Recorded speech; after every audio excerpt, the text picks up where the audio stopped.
առաջին օրը դիմելով ընդդիմությանը ասաց, որ բարեկրթության սահմաններում այդ դաշտում աշխատանքները սկսեն եւ շարունակեն, ինչ է կարծում, նրանք հիմա այդ դաշտում են։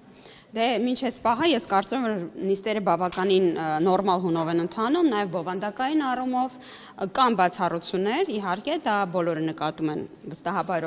բոլոր նրանք, ովքեր հետևում են նիստերին, գուցե նկատել են, բայց կարծում եմ, որ ընդհանուր առնվազն ֆրակցիաների ղեկավարների մակարդակում ընդդիմության նկատի ունեմ, կա այն ընկալումը, որ այս ոճից շահելու է ընդդիմությունը եւ խորհրդարանը եւ ընդհանուր առմամբ պետությունը եւ կարծում եմ, որ բոլորի շահից է բխում մի փոքր ավելի շատ ջանք ներդնել եւ պահել այս ոճը։ Տիկին Ղազարյան, ուզում եմ հարցնել Ռուսաստանի կողմից հայկական արտադրանքների նկատմամբ կիրառվող սահմանափակումներից, քանի որ թե վարչապետի կողմից, թե ընդդիմությունը արդեն բաց ասում են, որ այստեղ քաղաքական կոմպոնենտն է մեծ։ Ես քաղաքական մասով եմ ուզում ձեզ հարցնել, գնալով այդ ապրանքների թիվն է ընդլայնվում, երեք էլի նոր ապրանքներ ներառվեցին այդ սահմանափակումների ցանկում, որպես քաղաքական ուժի ներկայացուցիչի վերջը ինչպես եք տեսնում այս իրավիճակի հանգուցալուծումը, ինչ քայլեր է պատրաստվում իշխանությունը ձեռնարկել, ոնց հասկանում ենք երկխոսությունը նաև ամենաբարձր մակարդակով դեռ արդյունք չի տալիս։ Բայց ես նաև վստահ եմ, որ Հայաստանի Հանրապետությունը եւ Ռուսաստանի Դաշնությունը չեն սպառել դիվանագիտական ճանապարհով այս խնդիրները լուծելու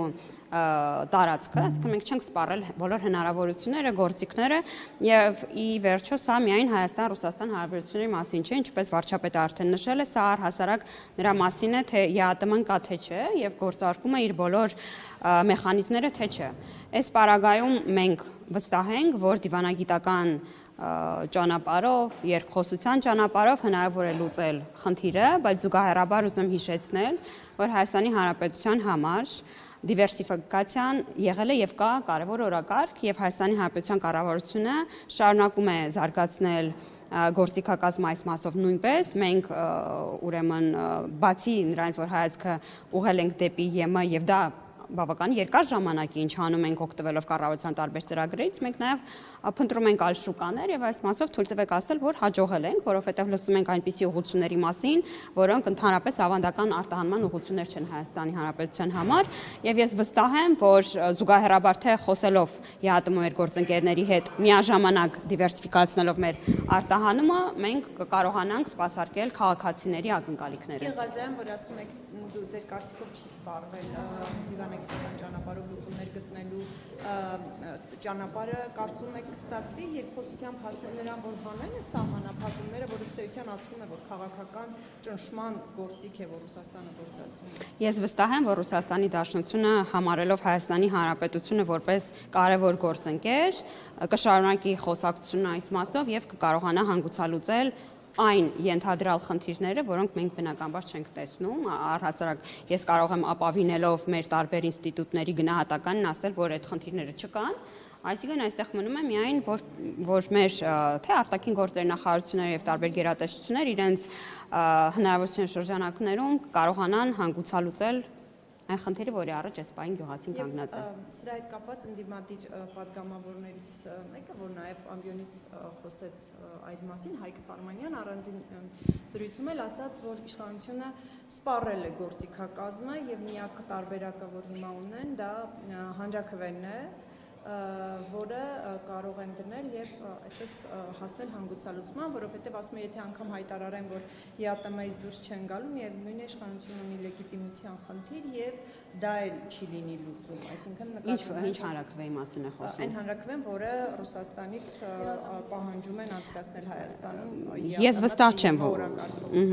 վստահ չեմ, որ պարոն Ֆարմանյանը հասկանում է, պատկերացնում է, հա, մնալով ուրեմն քաղաքակիրթ լինելու մեր պայմանավորվածության մեջ հասկանում է, ինչ հանրաքվեի մասին է գնում խոսքը, չկա հանրաքվե առարկան։ Հանրաքվեի առարկան չկա, հանրաքվեի պահանջ չկա, իսկ ես դժվարանում եմ ասել, թե պարոն Ֆարմանյանը լինելով 2-3 օրվա պատգամավոր, ինչպես կարող է գնահատել, որ Հայաստանի իշխանությունները սպառել են դիվանագիտական ողջ գործիքակազմը, այդ գնահատականը ես բնականաբար չեմ կիսում, իսկ հանրաքվեի առարկան գոյություն չունի։ Մենք ԵԱՏՄ անդամ ենք եւ անելու ենք մեր հնարավորությունների սահմանում ամեն բան, որպեսզի կառույցը գործի։ Զուգահեռաբար ուզում եմ հիշեցնել, որ արտահանման դիվերսիֆիկացիան որի շուրջ արդեն բավականին երկար տարիներ մենք աշխատանք ենք տանում, տալիս է իր ծիլերը։ Ես առաջարկում եմ մեր քաղաքացիներին նկատել, որ գյուղատնտեսական ապրանքների արտահանումը դեպի ԵՄ շուկա, դա մեծ պատմական իրադարձություն է, հատկապես հաշվի առնելով այն հանգամանքը, որ ԵՄ-ն սովորաբար փակ է պահում գյուղատնտեսական ապրանքների համար իր շուկան, եւ այս աջակցությունը ԵՄ-ի կողմից, սա իսկապես բարձր գնահատականի արժանի քայլ է։ Վերջինը ես երևի հաշտեմ, Տիկին Աղազյան, դուք համարում եք սա դիվերսիֆիկացիա, մի շուկայից ըստ էության զրկվում է Հայաստանը։ Եթե անգամ ԵՄ-ում գտնում է նոր ճանապարհներ, բայց սա արդյոք դիվերսիֆիկացիա է, թե մի շուկայից տեղափոխում այլ շուկա։ Քանի որ ես իմ խոսքում ասեցի արդեն, որ մենք ոչ ավանդական այնպիսի ուղղություններով ենք կարողացել արտահանում ապահովել, խոսքը գնում է ոչ միայն ԵՄ արտահանման մասին, այլ տարբեր ուղղություններով մեզնից հարավ, արևելք, ուրեմն արևմուտք, եւ ես համարում եմ սա դիվերսիֆիկացիա, այո, ակնհայտ է։ Շուկայից զրկվելը։ Այո, քանակների հարցը սիրելի քաղաքացիներ, բայց ուզում ձեզ հիշեցնել, որ մենք նոր ենք սկսել գյուղատնտեսական ապրանքներ արտահանել, որովհետև ԵՄ-ն միշտ փակ է պահել իր շուկան գյուղատնտեսական ապրանքների համար, անգամ Թուրքիան, որ մաքսային միության անդամ է, միշտ չէ, որ հնարավորություն է ունեցել գյուղատնտեսական ապրանքներ արտահանել դեպի ԵՄ։ Սա մի ուղղություն է, որի շուրջ մենք պետք է ավելի շատ աշխատանք կատարենք, բայց ես ասում եմ, այն ինչ որ արդեն տեղի է ունեցել, առանց ATM-ի գյուղատնտեսական ապրանքների արտահանումը սա արդեն մեծ իրադարձություն է։ Իսկ Տիկին Ղազարյան, հնարավոր է թիմում քննարկում ունեցած լինեք, գիտեմ մասնագիտությամբ տնտեսագետ եք, բայց ամեն դեպքում վնասներ տնտեսությունը կկրի այս փուլում կամ արդեն կրում է, կան ինչ-որ թվեր, որին գուցե դուք էլ ծանոթ լինեք։ Նման քննարկման ես չեմ մասնակցել, բայց վստահաբար առաջիկայում նման քննարկումներ կարող են տեղի ունենալ։ Տիկին Ղազարյան, երբ որ խորհրդարանը արդեն սկսի ընդդիմադիր փոխոսնակի հարցի քննարկումը, արդյոք ԿՊ-ն ունի քաղաքական որոշում մասնակցելու է եւ այդ կառուցողական շրջանակներում արդյոք քվեարկի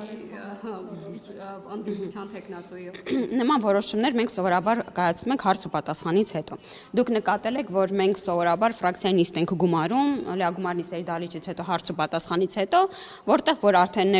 ֆրակցիոն քվեարկման արդյունքում մենք որոշում կայացնում ենք, վստահ եմ, որ պարոն Վարդեվանյանին հարցեր ուղղելուց հետո իր եզրափակիչ ելույթից հետո ֆրակցիան կգումարի նիստ եւ նման որոշում կամ կկայացնի կամ չկայացնի։ Ղազարյան, ինչ է Բայց բարձել պարոն Վարդեվանյանից, այսինքն ինչն եք կարևորելու այս դիմադի գործի չէ դրա համար է հարցը։ Պարոն Վարդանյանի ես չեմ կարող կանխատեսել, թե տարբեր գործընկերներ ինչպիսի հարցեր կուղեն, բայց ես մի հարց ունեմ, որը նաև իրեն հղել եմ լիագումար նիստերի դալիճում, որի պատասխանը միջից պահը չեմ ստացել։ Ուզեմ հիշեցնել, որ պարոն Վարդեվանյանը եղել է Սերժ Սարգսյանի ցուցակում, Ռոբերտ Քոչանի ցուցակում նա նաև մանդատ է ունեցել մի քանի տարի, հետո վայր է դրել այդ մանդատը եւ հանրությունը այդպես էլ չի իմացել, թե ժողովրդի վստահության քվեն ինչու չի պահպանել եւ հիմա ուրեմն Սամվել Կարապետյանի ցուցակումը հետաքրքիր է լսել թե ինչ այնպես չեն արել Հայաստանի Հանրապետության երկրորդ եւ երրորդ նախագահները, որ ի վերջո նա հանգրվանել է Սամվել Կարապետյանի ցուցակում։ Տիկին Ղազարյան Սամվել Կարապետյանը երեկ խոսելով Ռուսաստանի կողմից սահմանափակումների մասին, ասել էր, որ դրանից օգուտ է քաղում միայն իշխող ուժը, Նիկոլ Փաշինյանը, քանի որ եւ գյուղերի բնակիչներն են մեջ վերել, որ ինչքան աղքատ լինեն, հեշտ կլինի նրանց կառավարելը եւ ասել որ եթե ինքը լիներ աշխատեք, ապա արագ այդ հարցերը խնդիրները կլուծվեն։ Ես ավելորդ եմ համարում հիշեցնել, որ աղքատության տոկոսը նվազել է մեր կառավարման ընթացքում, մենք այն իշխանություն ենք, որ մի քանի անգամ բարձրացրել է թոշակը, նպաստը, աշխատավարձերը, մենք եւ այս պահին ունենք առողջապահության համընդհանուր ապահովագրություն, որն էապես փոխել է մեր տարեցների, թոշակառուների կյանքը եւ վստահաբար մենք հետաքրքրված ենք, որպեսզի մեր բնակչություն, մեր հայրենակիցները ստանան բարձր նպաստ, բարձր թոշակ, աշխատեն եւ հաղթահարեն աղքատությունը։ Ես կարծում եմ, որ աղքատության հաղթահարման ուղղությամբ ամենաշատ ջանքներ դրած իշխանությունն ենք։ Տիկին Ղազարյան, նաև խոսենք սահմանադրական բարեփոխումների մասին, առաջիկայում ինչ քայլեր պետք է ձեռնարկի իշխող խմբակցությունը, իշխող ուժը, հաշվի առնելով, որ սահմանադրական մեծամասնություն խորհրդարանում չկարողացավ։ Ինչպես այս մասին արդեն խոսել է վարչապետը, այս հարցը պատվիրակված է այս պահին իրավաբաններին, երբ որ իրավաբանները նկարագրեն, թե ինչ մեխանիզմներ կան ապահովելու ժողովրդի կամքը, վստահ եմ այս հարցին կանադառնանք կրկին։ Ադրբեջանի նշել էին, որ ազդակներ կա, որ շուտով լինելու է այդ փոփոխությունը, ինչից են այդ ենթադրությունները իրենք անում, որ հանրաքվեն կարող է շուտով տեղի ունենալ։ Հաջիևն էր նման հայտարարություն արել։ Կարդում եմ հայտարարությունները, վստահ եմ դառնում, որ այն ճշմարիտ է թարգմանված, հետո եմ արձագանքում, ես այս պահին պարոն Հաջիևի հայտարարության չեմ տիրապետում։ Խոստանում եմ կծանոթանամ եւ կարձագանքեմ, բայց ես ասում եմ կրկին, մենք սպասում ենք մեր քաղաքական թիմի իրավաբաններին, ովքեր կասեն, թե ինչպես կարող ենք ապահովել ժողովրդի կամքը։ Բայց ինչով է պայմանավորված այդ ձգձգվելը, որովհետև միջև ընտրություններ պետք է լիներ, հետո փաստորեն նոր տեքստը պետք է պատրաստ լիներ, բայց հետաձգվեց, հիմա փաստորեն 1 ամիս անցել է ընտրություններից, կրկին տեքստը չկա, ինչ խնդիրներ են առաջանում, տարաձայնություններ կան լուրջ։ Վարչապետը այս մասին խոսել է, դուք գիտեք, որ